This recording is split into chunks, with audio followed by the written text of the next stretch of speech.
नमस्कार दोस्तों। एक आदमी जो अपनी बेटी की शादी के लिए पैसा जोड़ नहीं पाता है, वो एक रात में सिर्फ 500 रुपये के लिए अपना वोट बेच देता है। और सोचो, उसके एक फैसले की वजह से पूरे गांव का फ्यूचर बदल जाता है। कैसे? आइए जानते हैं इस वीडियो में। दोस्तों, ये कहानी है यूपी के एक छोटे से गांव के किसान की, रामकिशन की, जो दिन भर खेतों में मजदूरी करता है और रात को अपने बच्चों के लिए रोटी का जुगाड़ कर पाता है। रामकिशन को पढ़ाई का मतलब ही कभी नहीं समझ में आया। उसकी दुनिया बस खेती, कर्ज और रोटी तक ही सीमित थी। फिर आता है चुनाव। गांव में रैली हुई, नेता लोग बड़े बड़े वादे करके चले गए। बिजली फ्री, पानी फ्री, रोजगार सबको मिलेगा।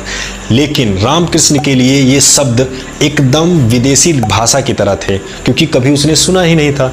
फिर एक रात को एक पार्टी का वर्कर उसके घर पे आता है, 500 रुपये देता है और एक दारू की बोतल पकड़ा जाता है और बोलता है, भैया बस मेरी पार्टी वाला बटन दबाना। रामकृष्ण ने सोचा, 500 रुपये से मेरे बच्चों का एक महीने का राशन निकल जाएगा। बटन तो वैसे भी सब एक जैसा ही लगाते हैं। रामकृष्ण ने वोट दे दिया, लेकिन उसके बाद क्या हुआ? जो पार्टी जीती उसने गांव के स्कूल बंद कर दिए, हॉस्पिटल के लिए पैसा नहीं दिया और बिजली आई सिर्फ इलेक्शन के दिनों तक। बाकी पूरे 5 साल तक अंधेरे में रहा वो गांव।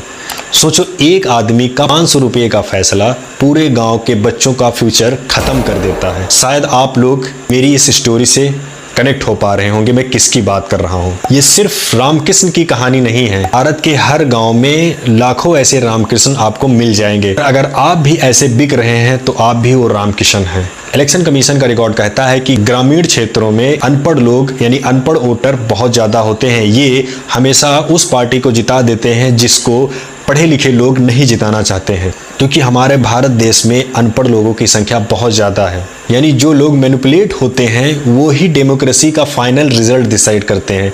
मतलब जिनको पता ही नहीं है कि वोट किसको देना चाहिए। कोई जात पर देता है, कोई अपने जैसा दिखने वाला इसलिए देता है, कोई अपना रिश्तेदार समझ के देता है, लेकिन कोई भी उस नेता की नीयत समझ के नहीं देता कि वो देश के लिए, उसके गाँव के लिए, उसके समाज के लिए क्या करेगा। और हमारी डेमोक्रेसी ऐसे लोगों पर निर्भर करती है। और इसी वजह से आज हमारे देश में बार बार सरकारें फ्री राशन, फ्री बिजली का प्रॉमिस करती जाती हैं और जीतती जाती हैं, लेकिन असली मुद्दे जैसे शिक्षा, स्वास्थ्य और रोजगार वहीं के वहीं अटक जाते हैं।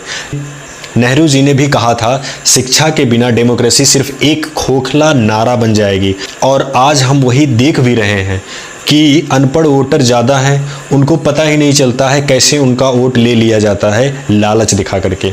और फिर 4 से 5 साल पूरा वो इतना परेशान रहते हैं कि सिर्फ